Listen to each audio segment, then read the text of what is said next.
Hello, bachcho. Let's read the question. A. Both A and R are true, and R is the correct explanation for A. B. Both A and R are true, but R is not the correct explanation for A. C. A is true and R is false. D. A is false and R is true. तो ये assertion reason type question है and assertion is during parturition the head of the developed fetus get pushed along the uterus due to the contraction of the uterine wall. Question में बोला जा रहा है कि parturition के दौरान जो हेड होता है फीटस का वो पुश होता है किस डायरेक्शन में, यूटेराइन वॉल की डायरेक्शन में, क्योंकि वहां पे होता है कॉन्ट्रैक्शन.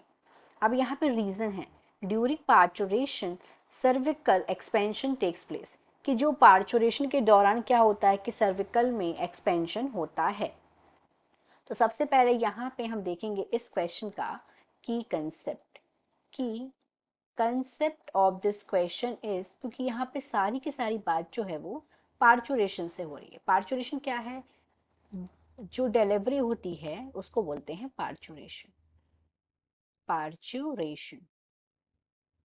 तो यहाँ पे अगर हम फीटस की बात करें, अगर हम एजर्शन को देखें कि एजर्शन के ड्यूरिंग क्या हो रहा है कि जो फीटस का जो हेड है,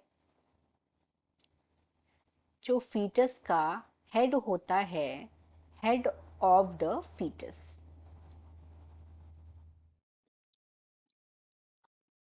ये क्या हो रहा है, ये बाहर, सबसे पहले ये बाहर आएगा, कम्स आउट फर्स्टली, सबसे पहले ये बाहर निकलता है किस दौरान, पार्चुरेशन के दौरान. जब पार्चुरेशन की प्रोसेस होती है तो सबसे पहले पार्चुरेशन क्या है, जो जब फीटस की डिलीवरी हो रही है, जब मदर की बॉडी से जो बाहर निकलता है foetus, that process is called parturition. तो पार्चुरेशन के प्रोसेस में क्या हो रहा है, जो फीटस है सबसे पहले यहाँ पे फीटस का जो है हेड बाहर निकलता है.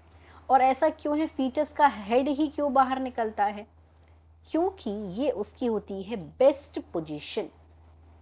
क्योंकि ये क्या है, हेड ही क्यों बाहर निकल रहा है, यही तो सवाल में पूछा गया है. और क्यों हेड बाहर निकल रहा है, सिंस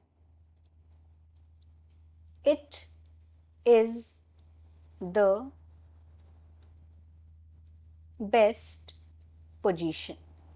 अब ये बेस्ट पोजीशन क्यों है, why this is best position, क्योंकि बेस्ट पोजीशन होने की वजह ये है क्योंकि अगर हेड अकेले बाहर निकलेगा तो जो बेबी है वो आसानी से स्लाइड हो पाएगा, सो दैट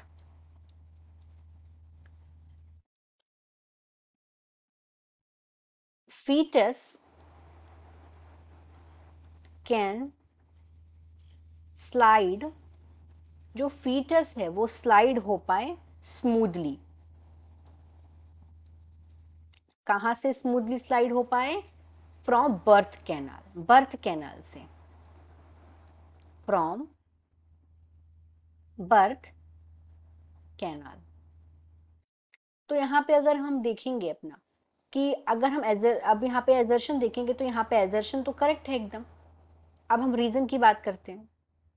यहाँ पे रीजन है, बोला गया है कि पार्चुरेशन की ड्यूरिंग जो सर्विकल है उसमें एक्सपेंशन हो रहा है.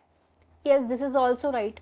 तो जो सर्विक्स है, पार्चुरेशन के ड्यूरिंग जो सर्विक्स होता है ये नेचुरली डायलेट हो जाता है, ये नेचुरली डायलेट हो जाता है. It dilated naturally. कब, ड्यूरिंग पार्चुरेशन, पार्चुरेशन के दौरान जो सर्विक्स है वो नेचुरली डायलेट हो जाता है. पार्चुरेशन, और ये डायलेट क्यों होता है, जिससे जो बेबी है वो आराम से उसका एक्सपल्जन हो सके, for the expulsion of the baby. तो यहाँ पे हमारा रीजन भी सही है, बट जो रीजन है वो करेक्ट एक्सप्लेन नहीं कर रहा है एजर्शन को. So what is our right answer, our right answer is B, both A and R true but R is not the correct explanation for A. तो हमारा यहाँ पे राइट आंसर होगा B. Our right answer is B. I hope you understood it well. All the best.